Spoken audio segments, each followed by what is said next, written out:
Tervehdys. Mulla on uuden video aika. Nyt varmasti monella verenpaine nousee ja alkaa kiehumaan, kun näki jo tuon mun otsikon, mutta ihan rauhoittukaa, ihan iisisti. Niin mullakin kävi toi varmaan sama tunne, mutta hetken aikaa kun tätä asiaa mä rupesin tässä viikonlopun pohtimaan ja miettimään, niin tässä on ehkä jotakin itua, mutta kuunnelkaa tämä loppuun ja katsotaan, mitä mieltä porukka on. Et ihan ajatuksena siinä,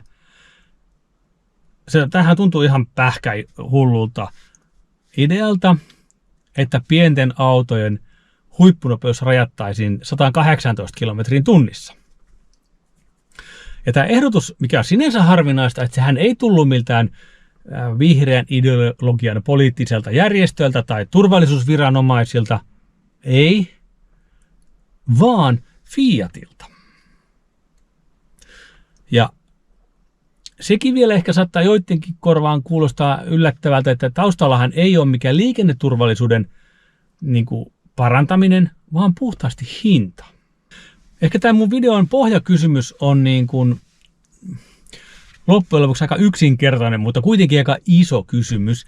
Eli onko tässä jonkinlainen yritys tässä Fiatin ajatuksen taustalla saada autot takaisin, nimenomaan uudet autot takaisin tavallisten ihmisten ulottuville? Ja jos se näin on, niin minkä ihmeen takia se vaatii näin radikaaleja ehdotuksia? No, tämä Fiatin toimitusjohtaja Oliver François, anteeksi ilmaisu,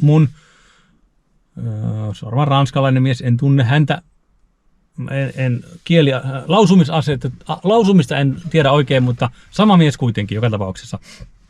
Niin hänen mukaansa pienten autojen hinnat on karannut ihan totaalisen käsistä.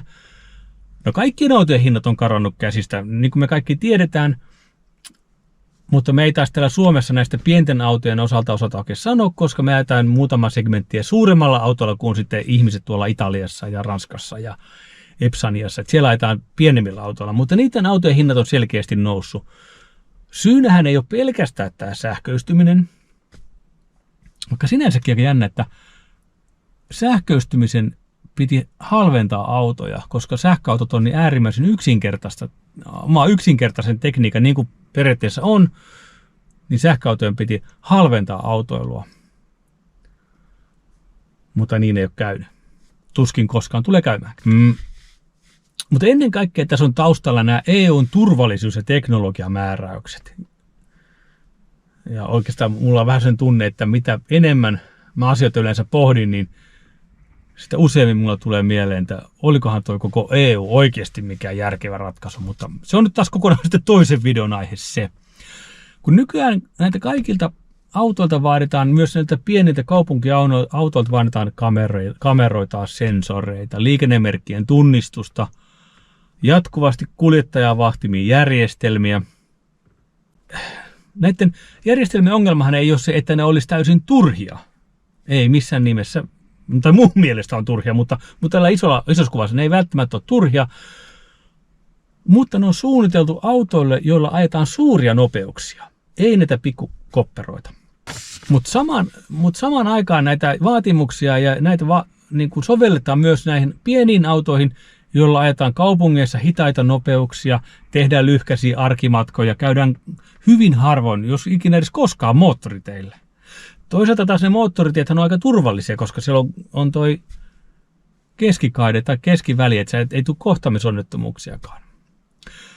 No, sitten tämän François mukaan lopputulos on se, että kun hinnat on karannut näiden vaatimusten mukaan, niin pikkuautojen hinnat on noussut 5-6 vuodessa noin 60%.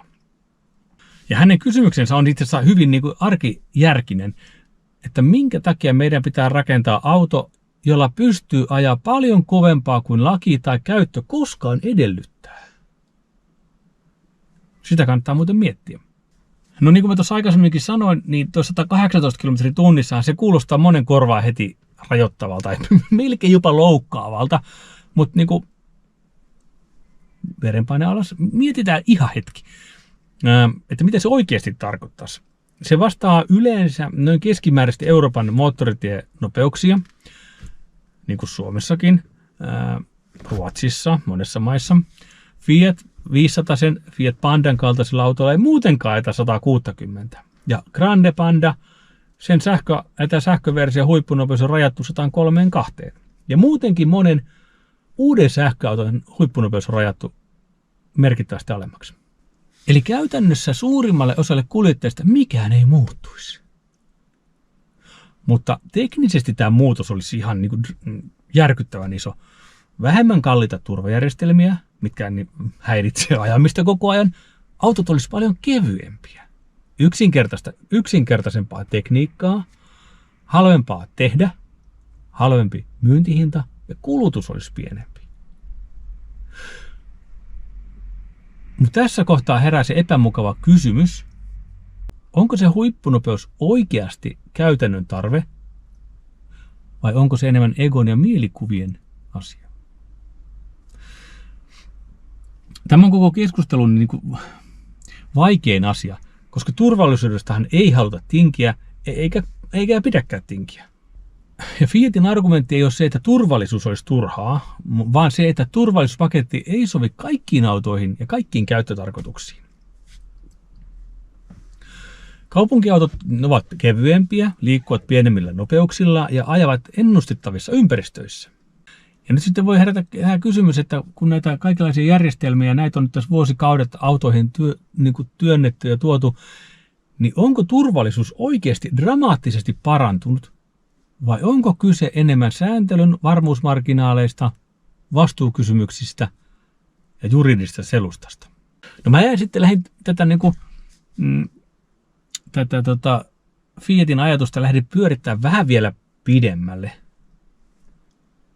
Että mitäs jos se ulotettaisiin vähän pidemmälle kuin pelkästään kaupunkiautoihin? Entäs jos se rajattaisiin tämä huippunopeus kaikkiin uusiin autoihin niin, että esimerkiksi 140 kilometriä tunnissa olisi maksimi huippunopeus kaikilla autoilla, ihan mikä tahansa. Ihan hetki, mieti tätä ja ilman sen suurempaa tunnekuohua. Euroopan moottoriteillä suurimmassa osassa nopeudet on kaikki 120-130 kilometriä tunnissa. Tai oikeasti tuolla Puolassa taisi nostaa 150 jossakin. Ja Saksassa tunnetusti on nyt vapaita rajoituksia. Mutta suurin osa ajamisesta tapahtuu aina alle 100 kilometrin nopeuksissa. Ja monien sähköautojenkin huippunopeudet on rajattu 150-160 nopeusrajoituksen paikkeille. Volvo on 180 ja Japanissa on ollut autot jo iät ja ajat 180 kilsaa tunnissa. Niin minkä takia minkä takia autotehtaiden pitää rakentaa turvallisempia autoja oikeasti, mitä koskaan käyttötarkoitus ja laki vaatii? Niin se on tässä vähän niin kuin ajatus, jäin miettimään niistä pikkuautoista, mutta myös näihin isompiinkin autoihin.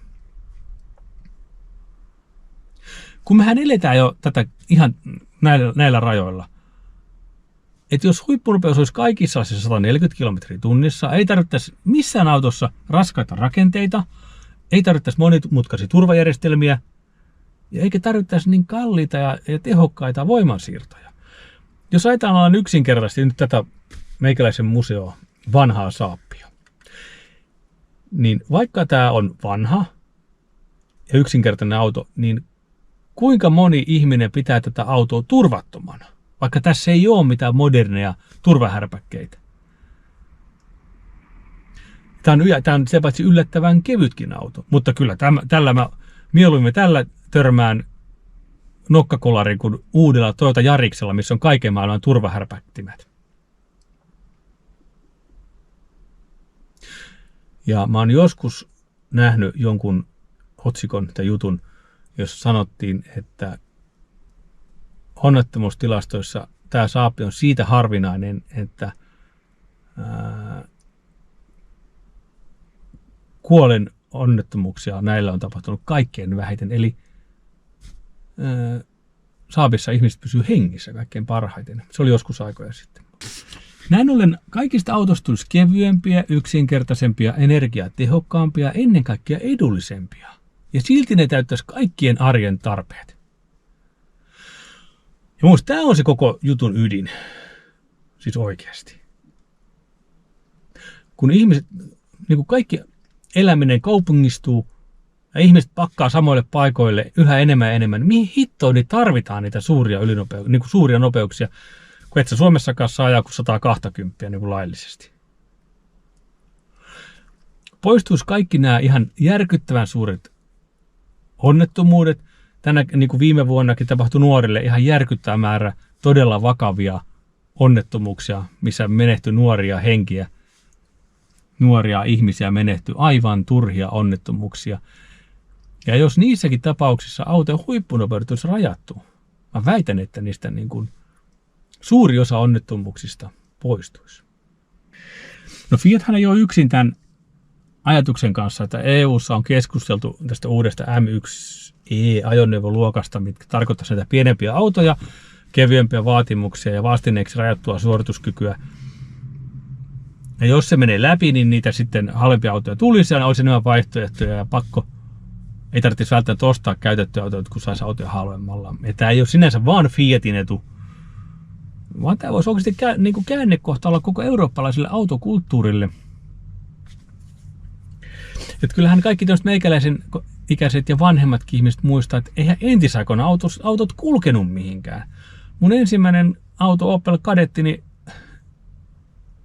Alamäessä, no siis eihän ne kulkenut mihinkään. En menisin sanoa jotakin, mutta ei ne raukat kulkenut. Ne 0-100 ne kiihtyi niin hitaasti, ei tapahtunut onnettomuuksia, kun ei sillä raukalla päässyt mihinkään. Mutta silti kaikki asiat niin onnistuu. Tästä on tullut tästä autojen teknologista kehittymistä on tullut tämmöinen ihan älytön oravan pyörä, että kun on tullut lisää tehoa, massaa, autosta pitää tulla vahvempia, jäykempiä, enemmän turvavarusteita. Ja kun tulee enemmän turvavarusteita ja jäykempiä koreja, autolle tulee enemmän massaa ja pitää laittaa enemmän tehoa. Tämä on ihan loputon. Ja tähän ihan niin kuin loppuun mä heitän nyt tämmöisen ajatuksen teille. Kysymys ei ehkä olekaan, että saako autolla ajaa kovaa, vaan millaista liikkumista me oikeasti tarvitaan arjessa. Auto vie sut töihin, kauppaan, harrastuksiin, turvallisesti kohtuuhintaan, niin onko sillä oikeasti merkitystä, kulkeeko se onko auton maksimihuippunopeus 118, 140 vai 250? Hei haloo, ihan oikeasti. Eihän sillä maksimihuippunopeudella ole suoralla moottoriteillä mitään merkitystä, tai yleensä missään mitään merkitystä. Mutta sillä on merkitystä, miten hauska se auto on ajaa mutkateillä, vaikka ihan niin kuin sallittuu 80 tai 60. Se on paljon tärkeämpää. Ja mä kysynkin näitä, kumpaa sä teet mieluummin, ajatko nautinnollisella autolla mutkatiellä, kun vedät suoraan moottoritietä? Joo, se Fiatin ehdotus voi tuntua radikaalilta, mutta ehkä se on sellainen rehellinen yritys palauttaa auto sinne, mistä se alun perin on tullutkin.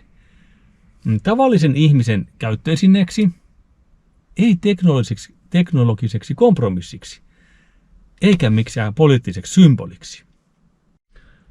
Jes, kiva kun katsoit videon. Jos et ole laittanut mun kanavaa seurantaan, tee se nyt. Voit liittyä myös jäsenalueelle. Ja sillä välillä, kun mä suunnittelen uutta videoa, niin voit käydä kurkkimassa noita mun vanhoja videoita. Siellä on jo aika kiva määrä kaikenlaista sisältöä. Jos sulla on ideoita uuden videon aiheeksi, laita kommenttia tonne viestikenttään.